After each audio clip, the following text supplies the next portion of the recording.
Okay, just to let you know, I came on a bit early to check that it works.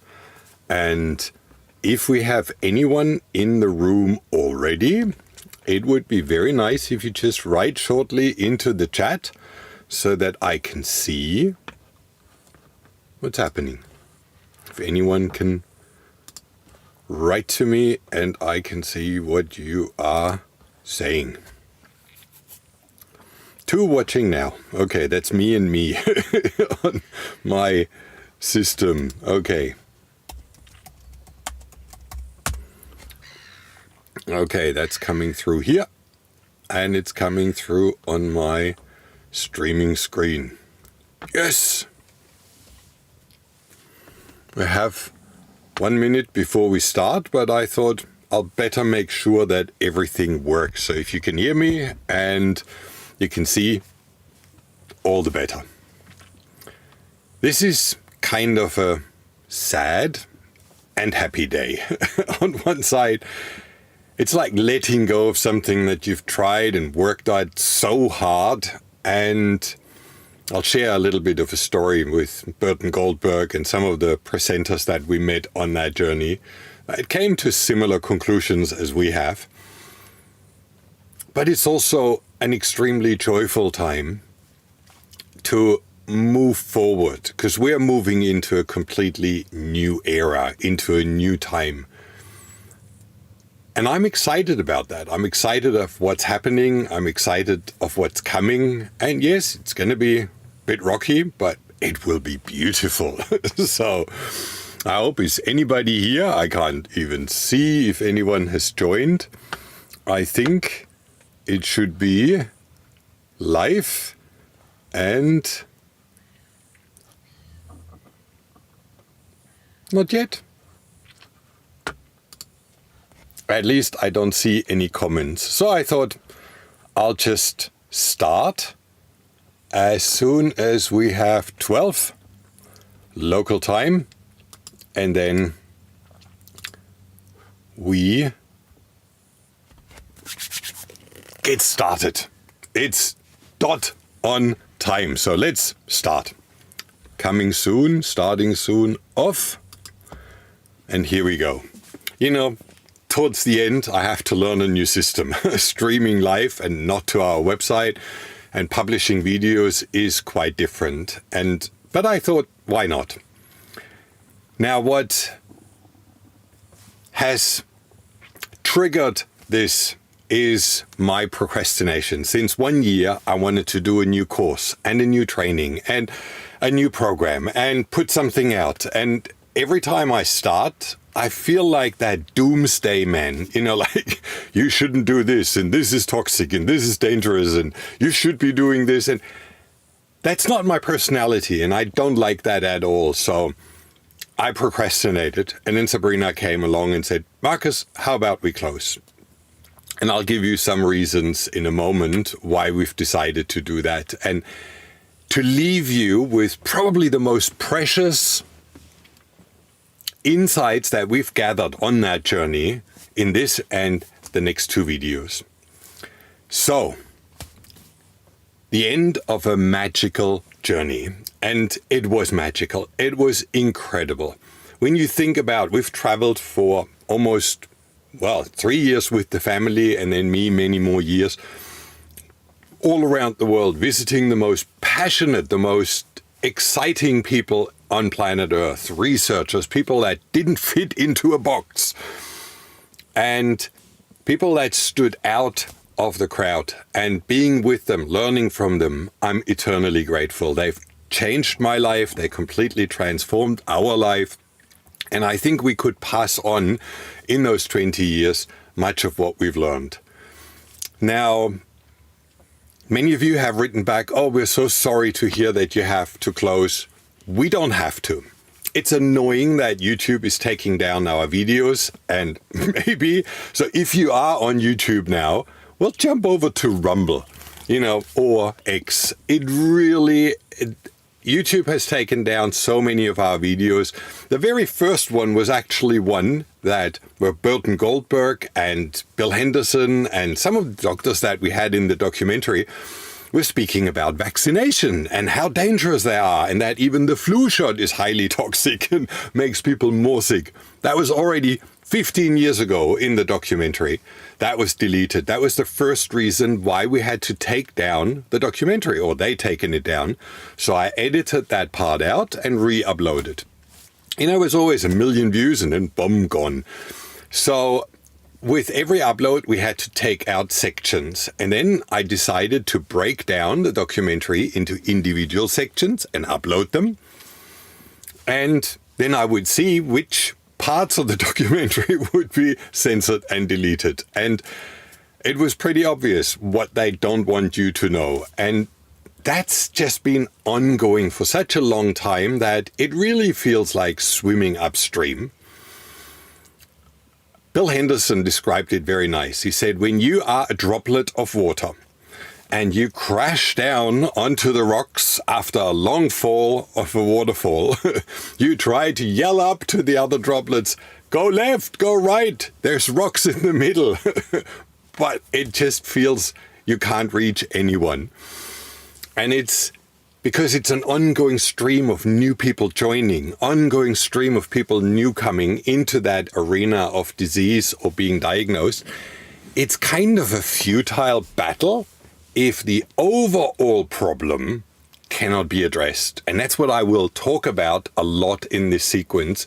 The overall problem, not the details, so that we can really make that difference that we set out to do. Now, cancer is a calling, and my children do not feel called to that jagged, rough mountain.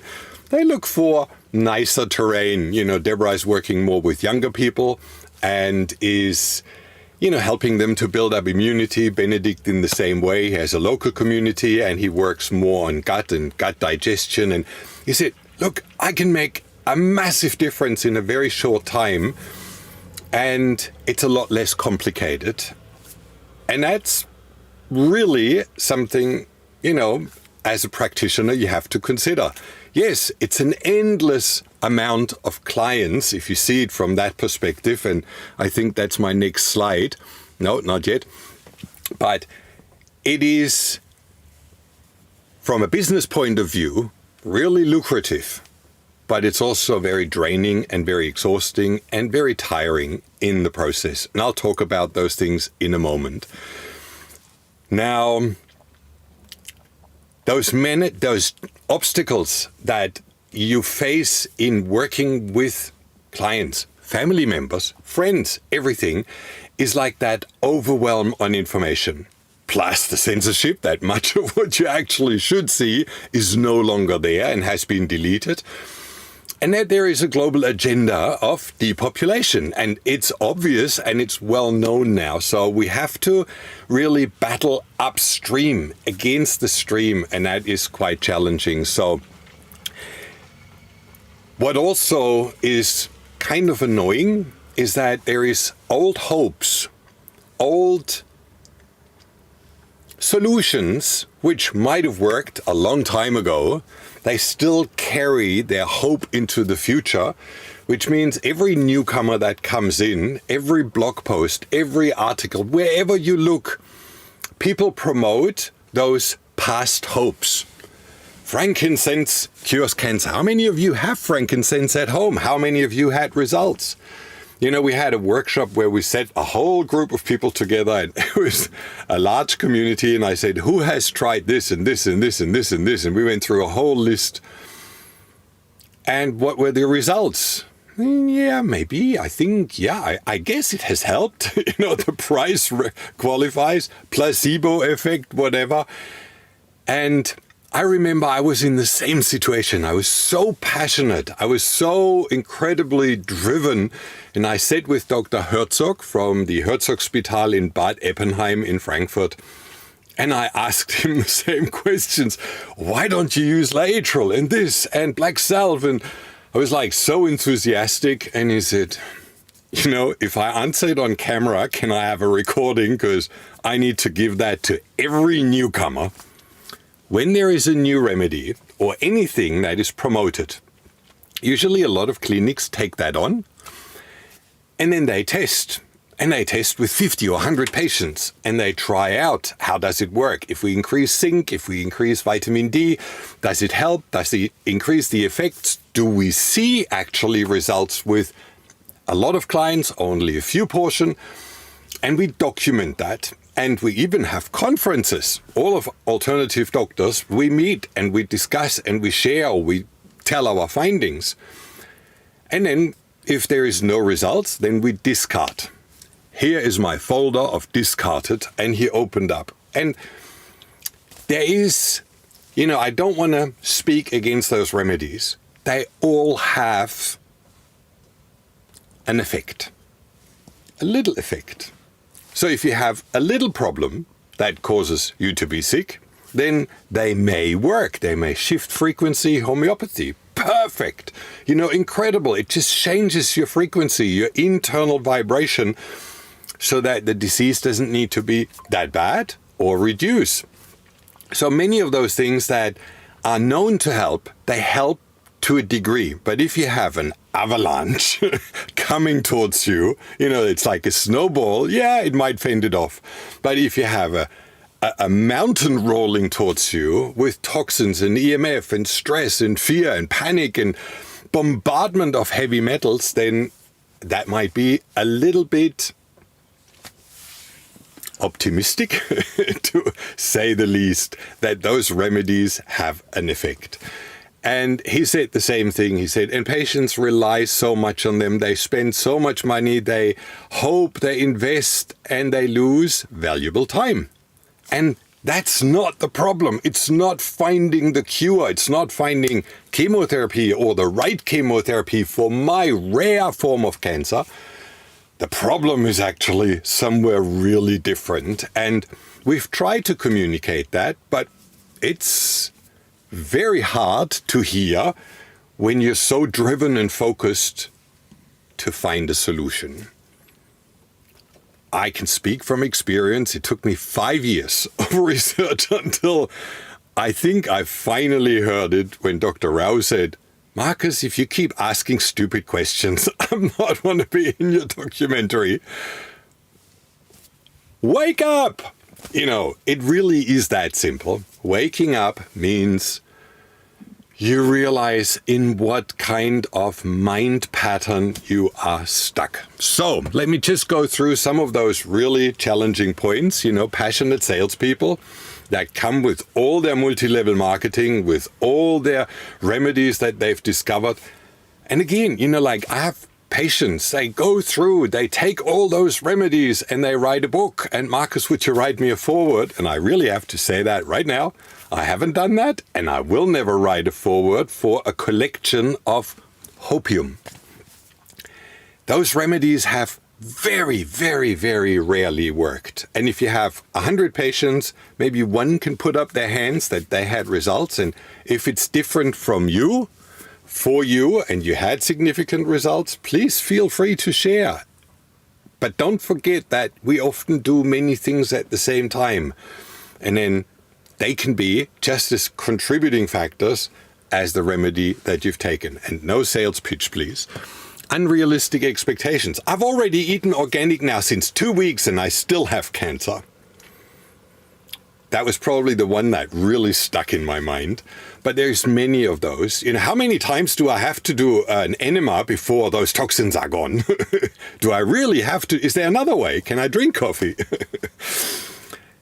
Another problem, and this is why I decided to rather speak to caregivers and those who help a cancer patient or practitioners instead of speaking directly to patients.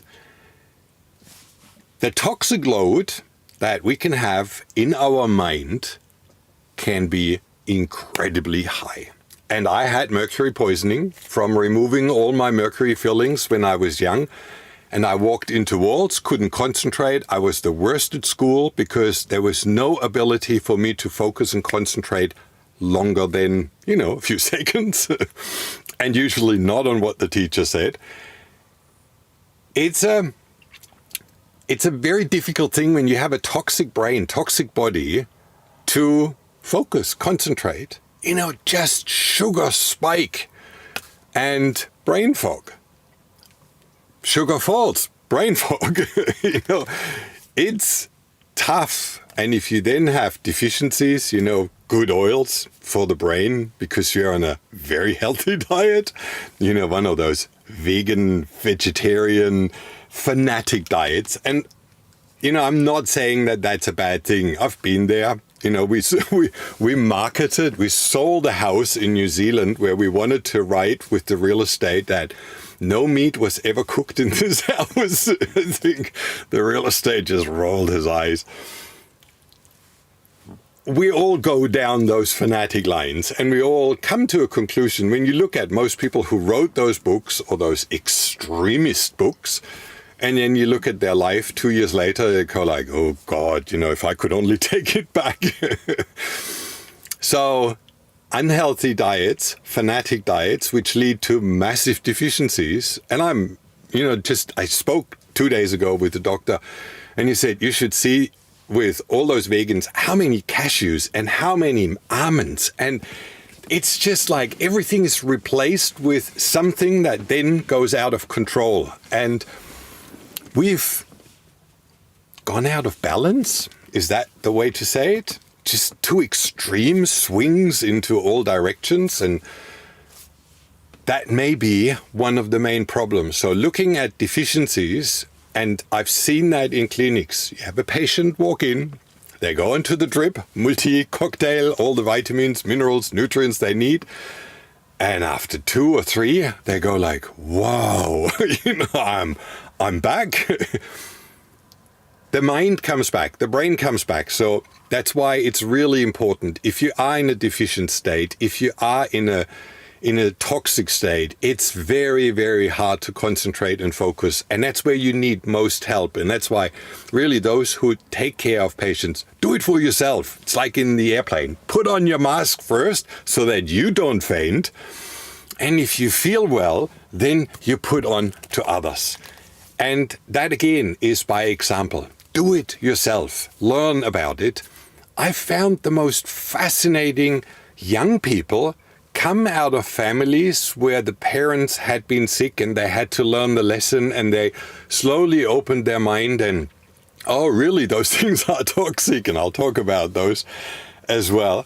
It's very challenging to do that ad hoc. So those who have gone through traumatizing events, who have lost a loved one, who have already woken up, second generation young people who grow up in a family that had to learn all those lessons, they are magnificent. They are already awake at young age. So that's really important. Take care of those who haven't and shine by example. Traumatized, abandoned. I'll talk in the mental section about the problems that we need to, how we can possibly solve those. And I have some suggestions, which may be more humorous than realistic, but let's get there. And skeptical and fearful, which is another really, really important challenge to overcome, because everybody's bombarded with so much information, that contradicting information, that it is often really challenging to find out what's true. And there is only one thing that can tell you that. It's your intuition. It's your inner feeling. And that is only possible when you become still enough to hear it. If you're loud outside and busy, that inner voice is very hard to hear. And that's what we will talk about. So complexity is another issue. When you start the cancer journey or any healing journey, you realize, oh, this and this and this and this, and oh my God, and then it becomes overwhelmed. That's why somebody who is maybe not personally involved might have a far better possibility to help someone else. And it's also, how would you say, it's like if I'm an outsider and I have someone opposite of me, I usually see where they're stuck. I see their problems. It's quite obvious, right? Mine? I don't have any, right? It's like we're blind to ourselves, but we're really, really aware about other people. So in that context, it's far easier to help someone than to really try to figure it out for yourself. So you've already realized I'm speaking more to practitioners, sons, daughters, everybody, instead of to patients. And it's also to keep me more honest, to keep me more direct than trying to sweet talk you into, eating healthy. I don't have any interest in doing that. This needs to be your decision and your wish. And if that's there, then you'll probably hear the message much easier. And that's it. Now, what we do is we look at health very holistically. And in these upcoming videos, I'll break those different areas a little bit apart, and you'll see that today, because I want you to realize that what you think has not only an effect on your body, but also on your actions and on how you feel about yourself, like all the areas. So when we look at the center, the middle, the blue part on the picture, that is your physical body. Let me just move me a little bit to the side. That's your physical body. That's what we prod and poke and check and test and fill with nutrients and pull toxins out. That's the physical part. That's only one part of you. Then there is your habitual part, where you move in and out of the things that you do every day. The way you move, the way you sit on your couch, the way you go shopping, the way you buy the same things always in the supermarket. The things that we do on repeat. Most of those are very unconscious. Most are extremely unconscious. We just do them. Probably because our parents and grandparents have done them and we've never challenged to think, is it really true? So that's our habitual movement. And then there is the red circle, which is our thoughts. And you also realize my movements are still limited to my body. My thoughts can go a lot further out. So it's an outer circle. And we've taken that from a concept of Rudolf Steiner, one of the seers 100 years ago, who predicted the whole vaccine debacle, the whole drama that played out in very great accuracy. He analyzed the body based on 12 bodies, and the simple form was the 4 bodies. And we've taken that on because it really makes sense. If we look at our unconscious habits, we already reach far more volume in what we can change than if we just look at the mind. Body, mind, and spirit, and then the unconscious patterns. So that's what the green circle is. The red is how we feel, how we think, our stories that we tell ourselves, the patterns that we are in. And some people, I always say to my mum, the scratch is today very strong, because she always started and then she started again and started again. And usually it was that 12 push button reactions she had with me, which usually worked quite well. The first round, I managed probably to be quite relaxed. The second round, she had a few. And it's something that we do all the time with each other. You probably even vary how you be with some people. With some people, you're very energetic and positive. With others, you're not, and you're more the victim.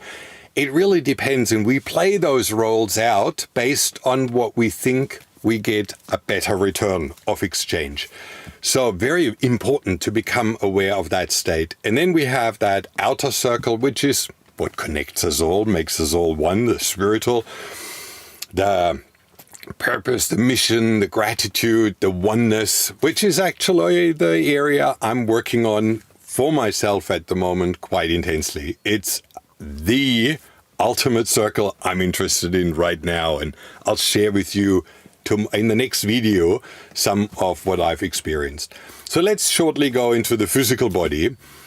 What we believe are the fundamentals that need to be addressed in order to achieve health. And it's not the remedy. You realize that? I'm not talking about treatments. We'll do that as well. I talk about all the treatments from free to super expensive who all have more or less the same results.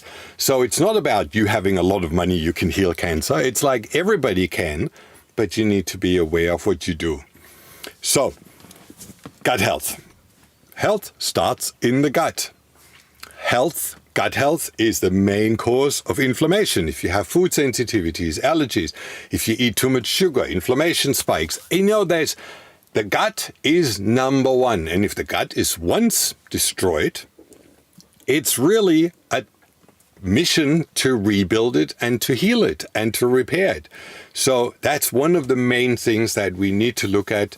Diet. If somebody eats a lot of processed foods, it rewires the brain. There's tons of research that it completely rewires the brain into, well, what they call reptilian, animalic state, where you have cravings that you can't deny anymore. You need to. It's called an addiction. And that rewiring based on processed foods is ongoing every day. It's one of those repetitive green areas too, where you eat, and then it has an influence, and then you have a round of antibiotics, and then you have whatever. Gut is key number one to always look at, to always study, to always look at your poo and, the whole thing. And there's plenty of information and knowledge out there. But if you ignore that part and your inflammation stays high, or your deficiencies are not balanced, then there is no real chance to heal. So that's always number one. And that's where Benedict said, that's where he has the fastest results. And even patients with cancer come back and say, wow, and that's more rewarding for a practitioner than scratching on the surface. And they go like, that's way too much. He wants me to do this and this. Inflammation, just have your inflammation markers checked. If they're high, you're breeding cancer cells, you're breeding disease, you're breeding pain, you're breeding everything that you don't want. It causes acidity, it breaks down your your immune system. It's just an ongoing stress level. High inflammation, and not taking steroids or anything to reduce the inflammation, reduce that which causes it. Again, not focusing on the remedy, focusing on the problem that drives that inflammation. Deficiencies, it's pretty self-evident, right? If you have no vitamin D3 and you slobber your sun cream on when you go out, petrochemicals, toxins, where do they go? I think when I put it on, they evaporate. No, they absorb through the skin into your bloodstream, and then cause havoc in your system. It's incredible. This is known since for eternity. This was one of the first things we learned at school already. And people still use sun cream and they don't care because they think the sun is more dangerous. How about an umbrella or a sun shield and staying in the sun for a limited time so that you don't get sunburned like me yesterday and now it peels? Free peeling, free beauty treatment. Really just become conscious. All of those things matter. And that's why deficiencies in vitamin D3, and you rather want to take the tablet than go out into the sun, well, if you are of a darker skin like me, or even darker, then you need more sun exposure. If you are red hair and blonde and pale, then you need less, but you still need sunshine. Exposed body so that your body can transform it. It's just a system that we've developed over many years, and that's why we can't let go. Infections. One of my favorite subjects. I think there's not many videos left anymore on YouTube about infections because, well, first of all, who buys into the germ theory? We have a terrain theory that has long been proven correct. If your terrain is sick, if your terrain is too acidic, if your terrain has not enough oxygen, if your terrain is deficient, then or inflamed, just like staying within our range, then you will be prone to have infections. And then mold will attack you. Then bacteria will thrive in your body, and virus too. Now, virus has something different. And if you study the old works of Rudolf Steiner and many of the more traditional ancient doctors, ancient, they're not that ancient at all, but when you look at the disease progression of a flu, an annual flu, or measles party and mumps parties, what happened to them? You know, we introduce a disease, then it starts to do the magic, it evolves our body, and there is lots of indications that children at certain ages need those childhood diseases, in order to develop certain attributes so that they can break down fat metabolism, that their sugar metabolism changes. There's so many different things that are triggered by those diseases, and when we try to bypass them or avoid them or whatever, we actually cause more harm than we do right. And infections, a viral adaptation, as I call it, reprograms me to adjust to that new environment. And yes, I go through a disease. Yes, I have fever. Yes, I have a snot running out my nose and I feel really bad, and often body pain and all sorts of things. But once it's gone, and you realize that when you go through it, you come out the other side and you feel amazing. So very important that this is not treated, sterilize and disinfect. Oh, Marcus, can I use ozone to sterilize my body? How much blood can I wash with ozone so that all the bacteria and all the virus are dead? And all the mold too. That's not the purpose. Ozone is an oxidative therapy that triggers your healing response in the body, upregulates your immune system, upregulates your oxygen uptake, and then the body does the magic, not the ozone as a sterilizing equipment. So again, it's our understanding that changes medicine in a very significant way. Systemic health, if you have inherited a weak liver, a weak pancreas, certain DNA mutations from your parents, like generations of diabetes, then that's a weakness that you have. And to work with those weaknesses, bypass them, understand them early. How can I detoxify if these pathways are impaired? All of those things are relevant. DNA impairments, I just mentioned.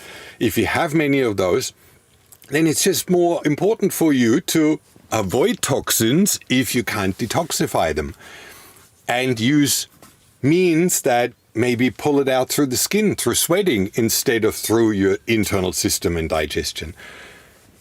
Hormones, when they always say hormones are out of balance, look at the world. Look at the craziness. Hormone disruptors, microplastics, xenoestrogens,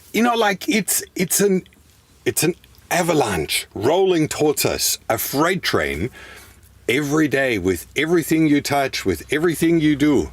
And I'll talk about that in a moment, what that would mean if you want to avoid it. So be prepared.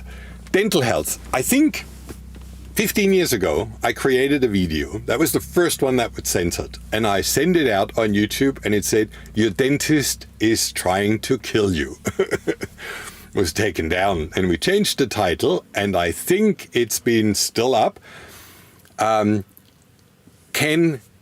Is your doctor trying to kill you, as a question mark? And then I edited a few parts out, and that stayed. But, dental toxins are such a vast internal complex that when you ignore that, and you have all sorts of root canal fillings or infected root canals or abscesses or anything, then that can be such a disturbing factor that it's really hard to beat against it. Now, I've written up in the top corner, everything can be the main driving force of disease. And that's true. Your teeth can be the trigger that drive everything. And then you have a few infections on top and a little bit of toxicity, or a lot, depending on mercury fillings or whatever. I have a little bit of inflammation and food sensitivities, and all of a sudden we have that whole range of contributing factors that make that one real problem, like an infected tooth, into a real problem. And then you can go and check the meridians, and this tooth is on the same as my bladder, and I have bladder cancer. And then you realize how everything is connected. But all of that is really irrelevant once I know that I have an issue, I need to resolve it, and I need to get toxins out. How do I do that? And then you start working your way through. So it's really important to know if this is part of your problems and how big that problem is. Acidity, you know, what you drink, what you eat, how you breathe. A lot of people don't think about breathing as a contributing factor to their health. Anaerobic, you know, talking about if you break down with less oxygen availability in your body, oxygen utilization, I utilize oxygen in my ATP production, energy production. So if I have less availability of oxygen because my red blood cells can't carry them, well, then that's a real serious problem. So you breed cancer and you ferment and you get more and more acidic. And again, it's a deadly cycle, starting with your diet. And then we have leaky gut, which comes from all the poisons and the sprays. And you know that Roundup is designed to explode the gut of a caterpillar or whatever bug comes along. If they eat it, their intestines dissolve. Oh, and that is sprayed on your food, which you eat. So again, it's not the remedy that heals leaky gut. It's the letting go of that which causes it. And I come back to that as a conclusion. It's really important. And EMF, we all know that. To be very honest, when you have high levels of heavy metal poisoning, of any sorts, you know, whether they are drained on you or injected or anything, heavy metals in your body, you are far more susceptible to any kind of radiation. Now, there are radiation cannons, guns out there everywhere. So if you have high levels of poisoning, then it would probably be quite wise not to live too close to those, just as a suggestion on the side. But these are just a portion of the most important that we found most people suffer from, or most people have. And you don't need to address it all. Start with your gut health, and that resolves like a cascade down. You change your diet. Start intermittent fasting. Do a lot less food, not more supplements and more food and more whatever, you know, mountains of cashews or almonds to replace all the proteins and this and this. It's less. And I can say that now. I lost 45 kilos, so I'm definitely now allowed to speak about those things. And I feel mega fantastic. Intermittent fasting is actually one of the subjects I will talk about at a later video, but it's mind-blowing. It's amazing what you can achieve. And when you really understand the principle of body and you feel your energies shift and change, it's amazing. So again, this is the physical part that we can test and prod. What do I find out? Toxicity. How do I find out infections? How do I know my inflammation markers? See, this is what we taught to practitioners and to patients, to really go through what are the symptoms, what are the organs that are related, what are the different disturbing factors that are most dangerous for your hormones, for your toxicity. In what are they? How do we consume them? The program that we had was an educational program that really made you aware of a world that most people don't even know exists. You know, if I see people lining up at McDonald's, you know, I go like, what day and age do we live in? But it's not there. And because of the censorship, because of the marketing, and because of the media consumption, this has become a deadly dragon. And the only way out is to step away from it and find alternative sources. And that's why, if you are still watching on YouTube, jump over to Rumble.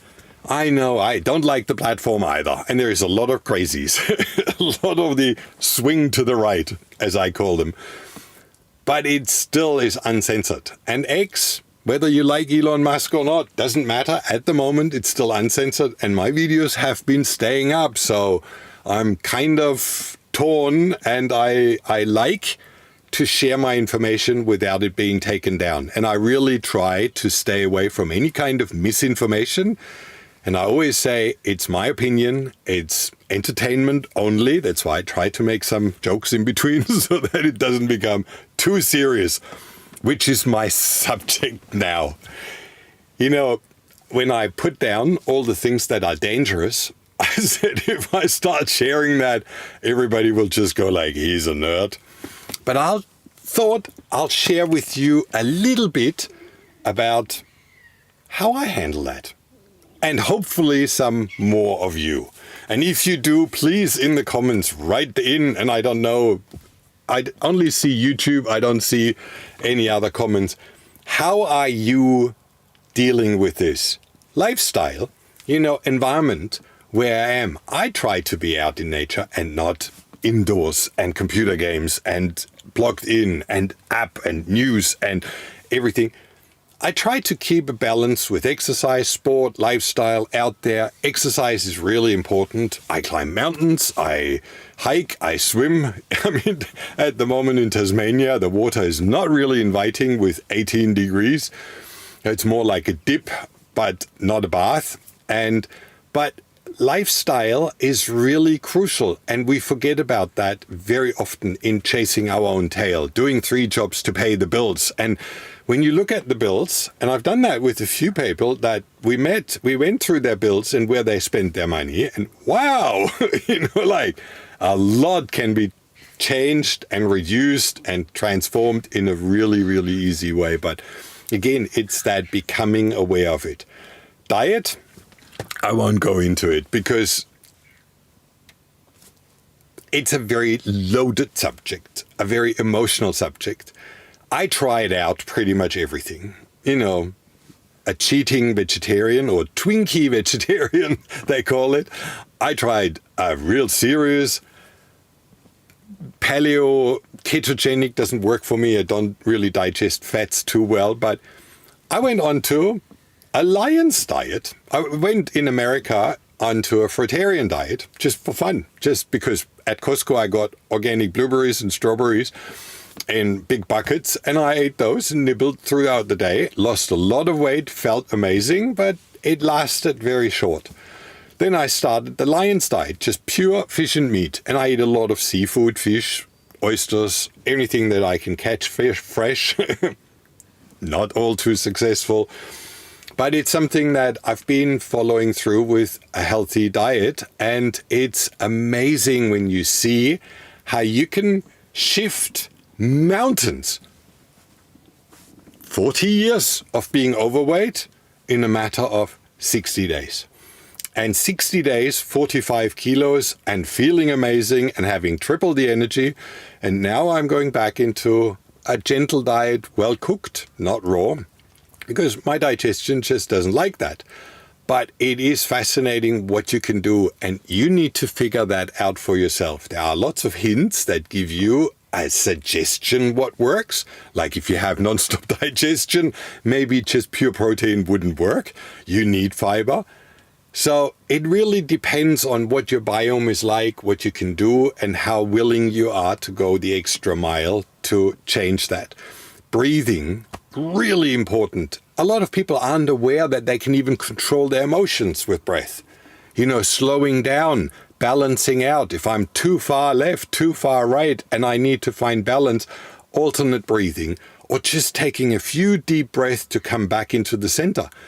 There's so many things about breath that we ignore, and most people breathe very shallow, fear-based driven. It's very unconscious, and therefore it needs to become conscious. And I'll talk about that in this section as well, because it's really important to bring that consciousness back.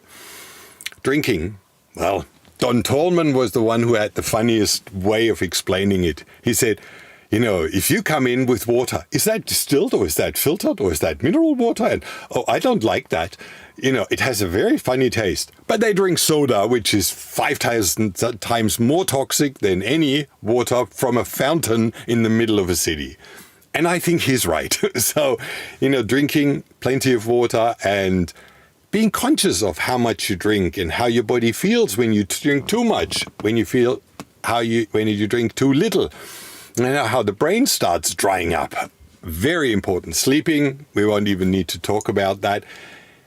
But what I would like to mention in regards to sleep, if you find a person that has traveled that journey of becoming healthy, you'll find that they sleep probably on an organic latex or cotton or organic sheets. I sleep on pure organic latex with organic bamboo sheets, beautiful, with a Duna feather bed, which I need here in Tasmania. And it's every evening I go to bed, I say, I'm back in heaven. It really is. My bedroom, which is back here, is shielded completely. So if I turn off my Wi-Fi, which is, again, not a 5G router, I downgraded 2.1 or 2.4 gigahertz so that I'm not exposed to high radiation EMF. We can do so much. It's shielded, so my phone won't work at night when I turn off my antenna and my internet.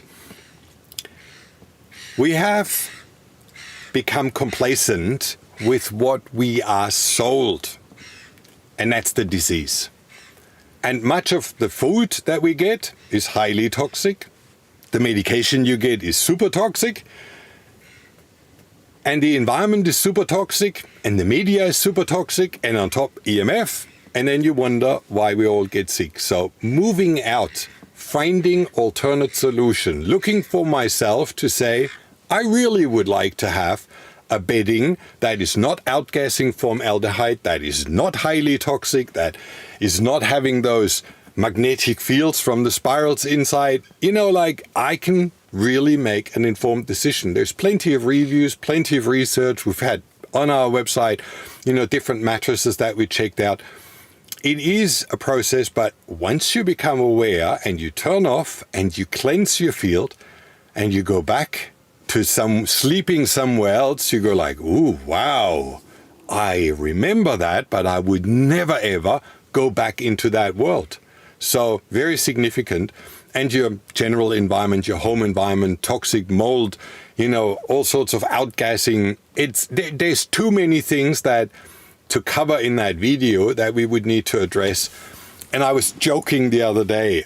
I said to someone, I hold my breath walking through the aisle where all the washing powders are in the supermarket because they are fragrances that are highly carcinogenic and toxic. I don't go into that aisle, and if only at the bottom, because that's where the rubbish bags are, and I need them now and then.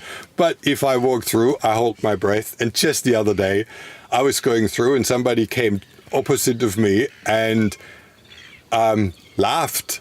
And I had to laugh out loud. I said, "You make me breathe." And she said, "You're the first one I see who does the same thing." There are people who are conscious, and if you are conscious too, please share that. Some people really think I'm cuckoo, and they have the right to do so. I don't deny that at all, but I don't buy any kind of meat that is coming from a supermarket that is gassed and treated and injected and colored. I buy from a local butcher who has a little organic farm and sells his products on the markets, and then rather put them into the freezer and have plenty at home that I can use up, even in my van, living in my van. I always go, or I catch myself fresh fish, fresh squid. It's really super easy if you know how to deviate and not to get trapped into that deadly circle. And like I said, Roundup, sprayed foods, no matter how beautiful they look in the shelves, they would have to immediately change, because if more people like me say, I'm not buying this, then they would need to go to healthier options. They would lie about it and try to cheat, let's face it, labels that aren't true. But it doesn't matter. If you start supporting your local farmers, that's what we all need to do now. We need to go away from the corporations, away from the mass productions, away from all the madness, and find our local support and local veggies. Grow yourself if you're good with that. I rather make friends with people who know how to do that. So this is a subject of education. If you have clients, if you have customers, if you have someone, chip away, ongoing with those little things. If you overwhelm them and tell them all at once what is dangerous about their diet, they might never ever come back. But if you chip away always a little bit more, make yourself a program. What are the most important things that I need to teach my client? And maybe breathing is number one.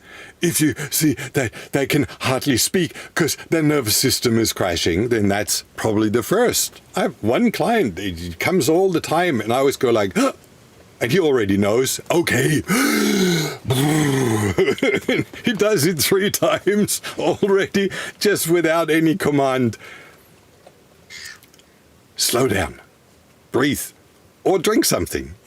Some people, my mum, I could come home and carry a glass behind her. She put it always somewhere so that I would pour it into the plants.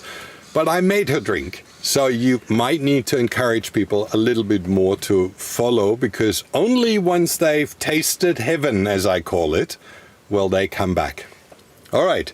That brings me to the mental department. Cuckoo, right? Stuck in a story. There are so many examples that I could share with you, but I thought if I do, then somebody might feel offended. So I'll generalize it. Stuck in a story. Okay, I think we already have the solution. You remember, or if anybody finds it on YouTube and puts up and says, "Stop it, psychology, stuck in a box or buried alive in a box." I don't know if you've already seen it, but that's the kind of counseling I would like to do. Stop it. Story again. Stop it.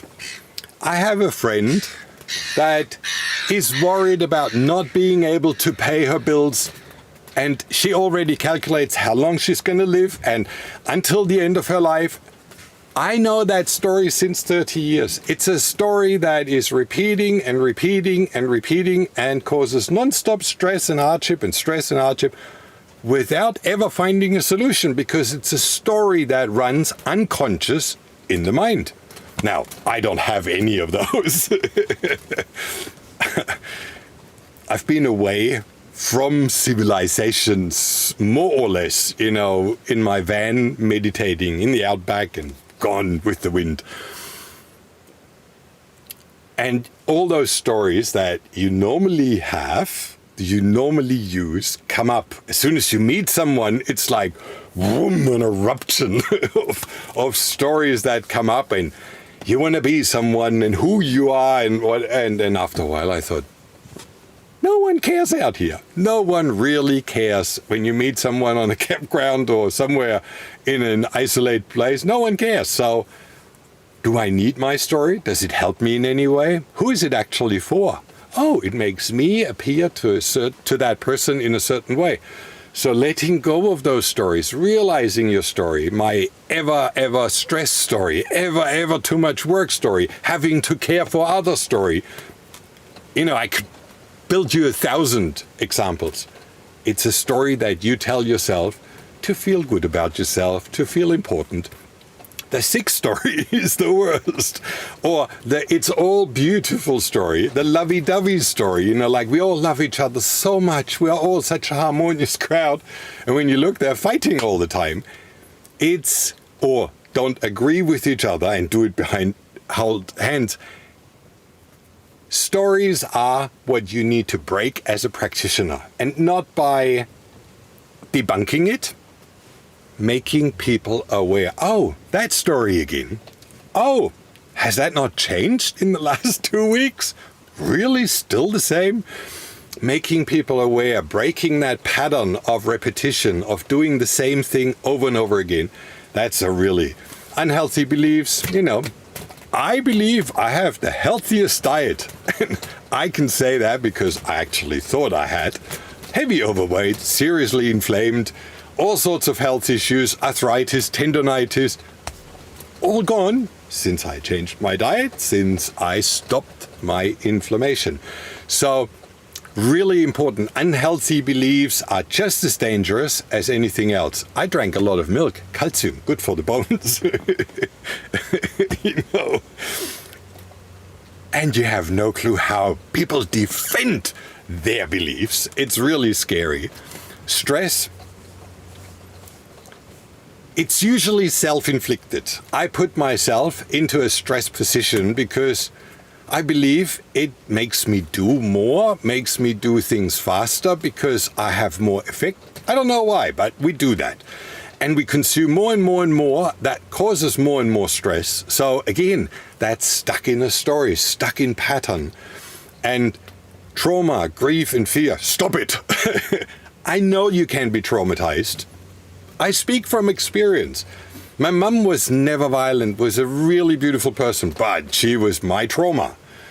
Traumatized from small because she lived in a world of fear, control, what the neighbors say, don't say anything outside if they know. And it was always appearance to the outside, always how you're dressed, how you appear, whether you make a good appearance or not. It doesn't matter how you frame it, it always comes back to that. And always worried. And that me. Now, I was probably the worst karma for my mother, and she was the one for me. But it was a long-term battle, and we only made peace in the end. And we made really beautiful peace, and we both laughed about it. So it was a real happy ending. But that trauma, grief, and fear is something you can carry into your next life. Well, if you believe in reincarnation, then nope, don't need it there. That's it. Done, finished. Okay, chronic conflict. Every day, conflict about the same issues with the neighbor, with the husband, with the children, with whatever. Instead of stopping and thinking, do I want to continue that or not? And again, a practitioner, an outside perspective can do far more in that concern than someone who's stuck in their story. See, when we started out Truly Heal, it was really designed for practitioners, for people that want to help others, not for patients. And we then realized that a lot of patients have a lot of benefit from knowing those things, but to translate them into your own life without having some outside perspective is very difficult, and it becomes even more so in the spiritual department.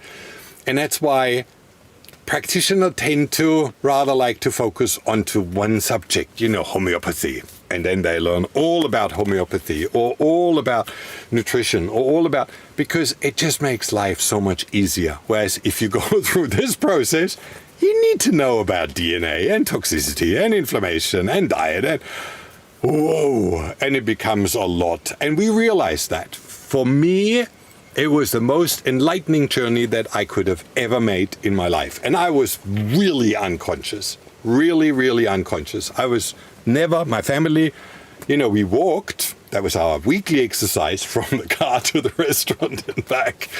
That was all the exercise we had. And that was, hopefully we get a car park close by. It really is difficult to break a pattern when you've never learned it in a different way. And that's why groups and going out with a community that is already conscious, building, a network of people who have an understanding is really essential. And that was always our dream. That was our dream with pit stops. And then they got really attacked massively because of legal infringement and because they were doing treatments. And again, they sold treatments, they sold hypothermia, they sold ozone and PMF. But that real important part of understanding and learning with each other was never really taken. So either we've been way ahead of our time, and that time is still to come.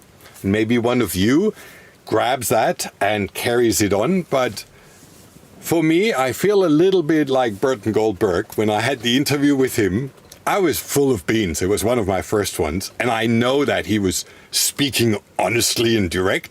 So I knew that many of the sentences that he would say would be impactful. We went into the interview and he bombarded me with those sentences and I loved it. And at the end, when the camera was off, wow, depression it was like a whole lifetime of trying to change something which couldn't be changed. Because first of all, the stream of new droplets coming down the waterfall, hitting their nose, is just like you can't shout up. The second thing, because of the old hope carried forward with all those stupid remedies that really don't make a difference anymore, and the sales pitch, and the media marketing. And then you have to say that most patients, when they come, they're already so toxic, they're so deficient, they are so traumatized and scared and fearful. And he just let all that out. I remember I left that room and I went like, I don't ever get there. I will never get there. And I don't want to be that kind of person. But when you are in that ongoing rush of things, it's very easy to lose hope. And then I realized it's never ever lost. Anything is ever lost. Because he inspired me. I inspired probably 5 others, 10 others. I hope more. But it's like, and it grows. And slowly the community grows. And just in Freycinet, I was at a campsite and there was a group of young people. And, 25 to 35. And one of the girls came and said, "Hey, are you Marcus? My mum watches all your videos. I've seen so many of you. And we've learned so many things." And then the whole family chimed in. And I thought, yep. Di Martini always said, if I can inspire one soul, then I fulfilled my job. And I think this is why I'm doing those last videos, to inspire you to not look at a remedy and a quick fix and another cure and another promise. AI is going to cure disease in no time. So you don't need to do anything now. Just wait until AI has caught up and then there's the gene manipulation to kill the cancer gene. And then you're safe. We all live to 200 years. Great. So I wouldn't really bet on that happening very soon. But you can wait if that's your choice. So the last point on the mental department, I get easily distracted. Yeah, I'm talking to you since 3 days. And boy, you can be happy that I did that because your ears would be ringing. I had to get a lot out before that podcast because I just, I would have overwhelmed you. But me time, silent time. I'll cover that again in the next chapter, but it really is crucial when you look at silent time, me time, turning off the phone, turning off everything, and then you listen inside. What's brooding in there? What's boiling in there? Not trying to still your mind, not trying to force meditation on you and then giving up after 10 minutes and walking out frustrated. You can just watch the clouds move from there to there. That's it. Nothing important. Watch a bird. I have in front of me a couple of swans that make always those love hearts, and I watch them for a little while. And it brings me back into the here and now. And I've been doing that for the last 3 years, even with a reminder. And my children will say, "Dad, and not again." I have on my phone a little app that is called Reminder. And that reminder has a Tibetan bell that chimes randomly, 2 times, 4 times, 6 times an hour, whatever you want, or per day. And I set mine to about 3 to 4 times an hour. And every time that bell rings, and everybody around me already got used to it. They go like, because they think that's what I'm doing, like taking a deep breath. And I usually explain a little bit more, but not too much. But what I do in that moment is just come back to the here and now. Sometimes I observe, where's my mind? Oh shit, rotating around that problem again. Do I need that? Have I ever solved it by thinking? Maybe not. So I drop it. Or I just realize I haven't had a moment of rest, mental rest, silence the whole day. So right now, nobody's here, nobody's looking. 3 deep breaths. The first one to realize I'm here. The second one to let go of my thoughts. And the third one to become still. Beautiful. For me, beautiful. You might think waste of time. Fine. But then become conscious. Am I already eating again? And it's not about criticizing yourself. I always say, never ever criticize yourself. Everybody else beats you up. You need to stick to yourself, support yourself, love yourself. Don't criticize yourself too. I'm not doing this and this. All crap. Don't. Praise yourself. Praise yourself the whole day. Hey, how did I manage to convince myself to break the rule that I made last night?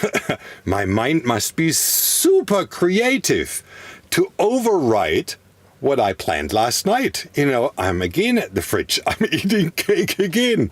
Wow! I must have a very convincing mentality to achieve that. It's not about judging yourself, criticizing yourself, feeling bad about yourself, because then you eat more cake. It's about becoming conscious, how you manipulate yourself, how you do those things. So I've been doing with my little reminder every single time becoming conscious of where I am, what I think, what am I doing. Am I in an environment which I really don't like? People that I don't like, and we talk about judgment in a different video because, I'm not a lovey-dovey guy. I don't like a lot of people. And maybe on a soul level, we are all one and they're all beautiful, but on a personality level and ego level, don't need that frequency. And it's not that I dislike or judge someone, it's just doesn't match, doesn't fit. And you can feel that. If you're silent enough and you let the intuition come through, then you feel the frequency and you go thank you. I wish you a very beautiful day. May the sun shine all day for you. And then you go. You can leave them with something beautiful, but you don't need to put yourself into a situation which you don't like. Club talk, as I call it, on a campground. Oh, you have the newest barbecue. I had the previous bottle. I don't want those conversations, so thank you. I'm on a phone call or something like that. It's very important. And, I'm not going to say what I just had, but constantly chipping away the story and limitations of our own self and of those around. In best attitude, very friendly, very conscious, very lovingly. Don't criticize anyone, but just make them aware. Oh, again, that's it. All right, and that brings me to breathing, sleeping. Where are we? Oh, don't say I have the other slides. Where are they?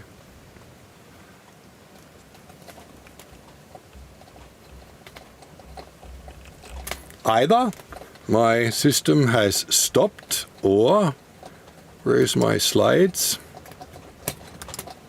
I hope I'm not losing you. I'm sorry, but Apple 10, 12, 13, 14, 15, they're all there. So I should have the next slide. And if I go here, I'd love to have a copy of your chart of root illness with illness listed below. Yeah, I know everybody would like to have that. Okay, how do I manage now to get to my next slides if they don't work? If I press the subscribe button, that works. So if you are on YouTube or Rumble and you subscribe, if I turn off my slides and turn them back on, and you see my cook pot behind, and now the seagulls out there screaming and yelling, go away, don't make that noise. I'm already having problems here. Okay, this is really difficult because I don't know how to get my slides working. Okay, oh, we have here from X I love it. It works. So thank you. I will definitely go back to the questions in a moment and have a look. And if you can see them all, but my slides are not working anymore. So let me just stop them and turn them back on. Oh, this is really sad. Otherwise, I'll just talk my next slide. And yeah, I don't know how to do that. And I don't want to stop the program, because if I stop it, then I might lose you. I'll edit the video and put the slides over the top and now just talk about it without having it on the screen. I'm really sorry. Maybe it comes back, but none of my regulators seems to be working and it's stuck in the program. Okay, I know what I wanted to say. The spiritual department is the last, and that's really the one that extends, where you feel the energy from another person across the world thinking about you. It's timeless. It's when anyone done, and I hope if you have the comments, let me just switch now to comments if I can see your comments from but I can't scroll them up and down. I really love that. I should be doing a lot more of that. But it's important. The concept of spirituality is often misconceived as a religious belief or a religious thought. It's not. What we look at in spiritual pattern in a person when we work with them is their level of appreciation, of gratitude, of ability to balance their mind and their emotions. And let's face it, we're facing at the moment the greatest pendulum swing on planet Earth. And I'll just turn off, is that? No. I'll turn off the chat box so that you can see both. The screen is still here. Today I'm not winning here. Okay, so you have, I put it closer to each other, we have an extreme pendulum swing. The good, the people that are with Christ, the angels, the white hats, the whatever, all the beautiful people that defend us. And then we have the demons and the very bad ones. And it has really always been in history to a certain degree, but right now it's like a massive pendulum swing. And you're either that side or that side, right? There's not much in the middle. And I've been observing that for a little while, like we are standing with Christ and we're defending evil and we are whatever. And that's fear-mongering in the same way. And if you look at many of the products that those people who promote those things sell are survival gear and survival food, and you probably eat since 3 years, outdated food and restock the new one because it still hasn't happened. Maybe it's going to happen, you need to be careful, but it's like that ongoing fear-mongering on that side as it is on that side. So to remove yourself and bring yourself into that center and see both for what it is. And I've observed, there's Tube Mogul, I think it's called, or Tube Buddy. You can check videos when they have a drop-off rate. When people watch, how many people watch, and where they fade out. And then you hear someone ranting about all their religious beliefs and how they are the good guys, and you realize that's where the movie or the video drops off to a great degree, and you can check that yourself. It's fascinating. So a lot of people don't like that either. They don't want to go there. But they also keep a little bit an eye closed and don't want to see the other side. And one of the explanations that I heard from Matthias Di Stefano, which was really nice, and it resonated with me, and it's the same as most of the spiritual teachers, and more awakened teachers have. There are two energies at play, and they're always there within your body. You have cells that repair and cells that die, cells that replicate, cells that go into apoptosis. So you have an ongoing balance. And if you don't, you would grow like crazy and get bigger and bigger. At early stage of life, you have more of that. Then at later stage, you have more of that. But in balance, it holds quite well. If you go down to the smallest Planck's dimension, you have a positive wave followed by a negative wave. It's a frequency that has both entities.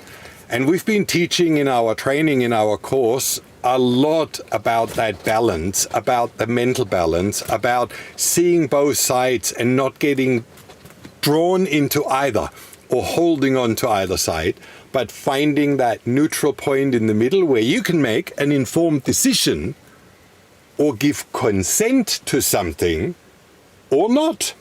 But it's your decision, not someone else's. And there's, I think, if we see this as a complete, fictional reality, there's a rule that has been followed the whole time. Those gremlins that destroy versus those who build, those who recognize pattern and order and sort, whereas those who mix up and mingle and destroy everything, it's like children. And Matthias Di Stefano said, it's really nice. You have children, you build a sandcastle and they destroy it. It's their job. And that's pretty much the same thing with some of your cells need to destroy and others have to rebuild and replicate. We have both in all levels. And if one becomes too dominant, becomes too powerful, then the other side has to catch up and has to balance out. And that balance, that is what we experience right now. We're way too extreme out there. We're way too extreme in all angles, whether that is religious beliefs or whether that is, male-female attitude or anything. It's just like the whole thing is out of whack.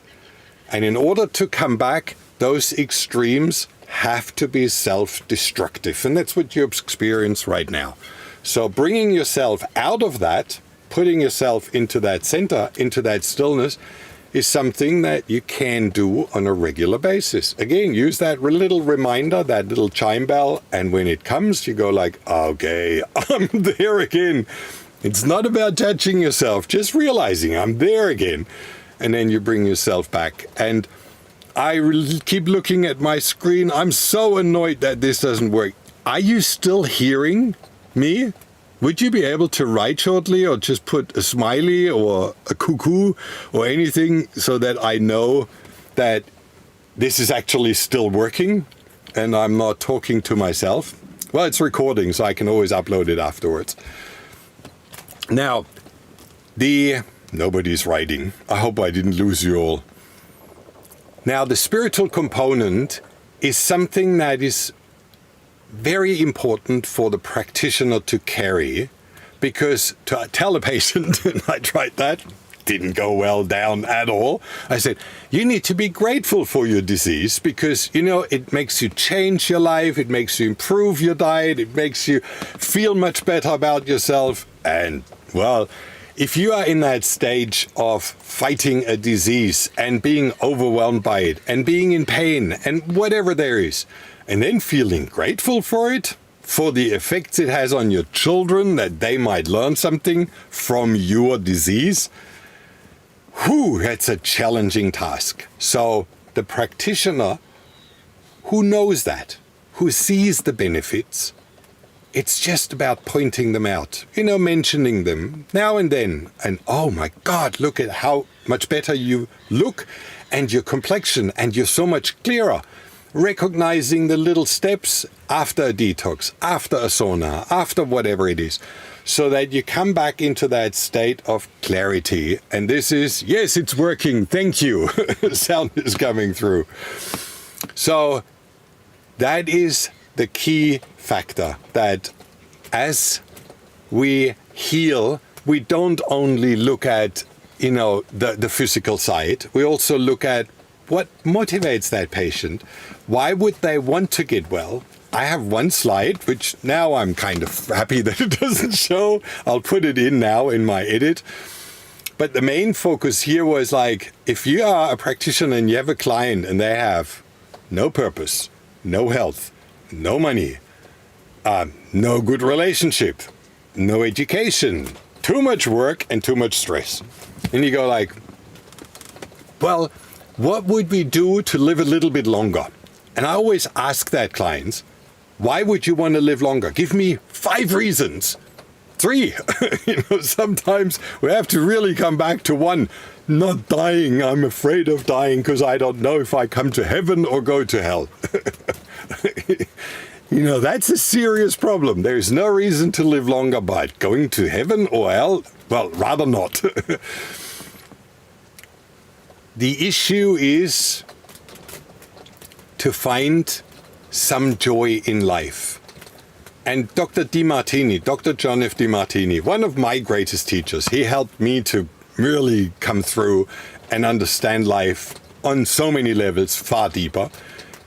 Really put it out. If you have a one-legged stool, like you have those milk stools with one leg, if you put your feet up, you fall over. And that's when you have one of those 7 areas empowered and you do well, let's say religion, spirituality, but the rest is not working, then that's a very wobbly agenda. If you have 2 legs to stand on, then, well, it's already far more stable, but you're still bound to fall over. And that means the world will pound on you. It's like people who have no knowledge about money, what happens? Bang, bang, bang. The banks, the landlord, everybody is fighting them. So that's a problem. And I still can't go to my slides. So the big issue here is that we have to understand that building with a client a stable foundation of 3 areas of life for them to feel safe. And that's very easily done. If you educate yourself about something you love to do, work, and you learn more than you would need to, and you improve your service, you improve your knowledge, you improve whatever it is, and you make yourself invaluable, you earn more money, you have more stability, you get more social credit, and you have a safe income stream. Bing! 3 areas established with 1 item. So when you work with clients, we often look for those areas where they have already a stable background and which we can build on. And all of a sudden, when someone comes back into that kind of stability on 3 legs, health thrives. It really is that simple, because then it's worth living.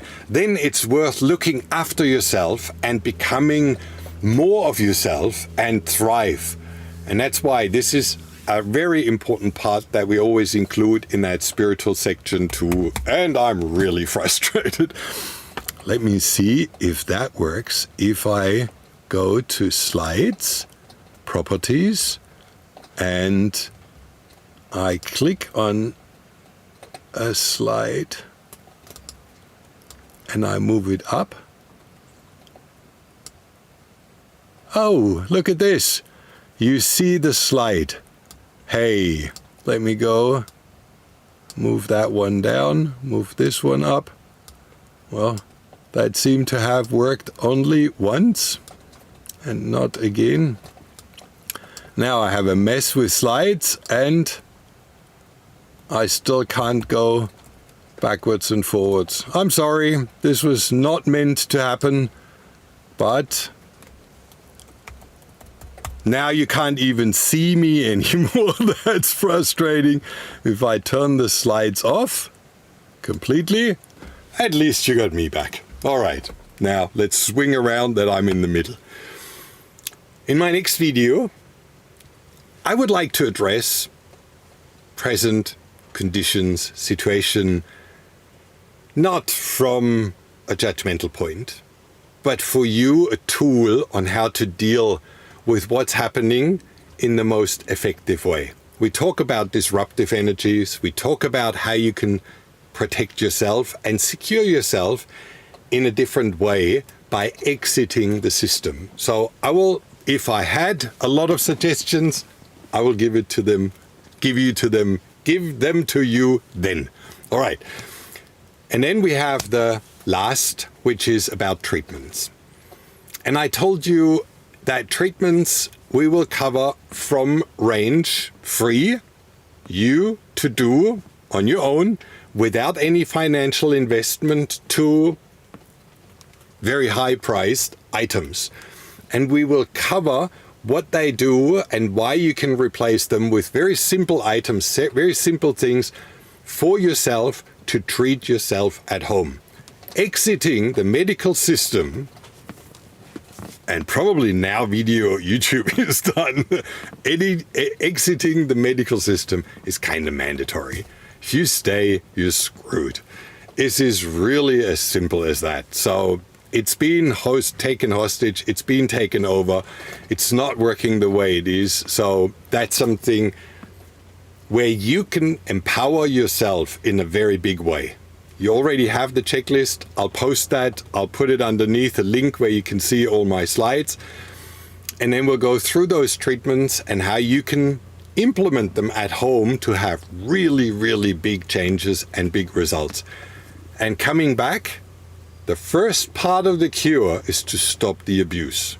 So that's what you should look through and say, where am I destroying my own health? Where am I sabotaging my own progress? And just become aware of it. And that's step number 1. All right?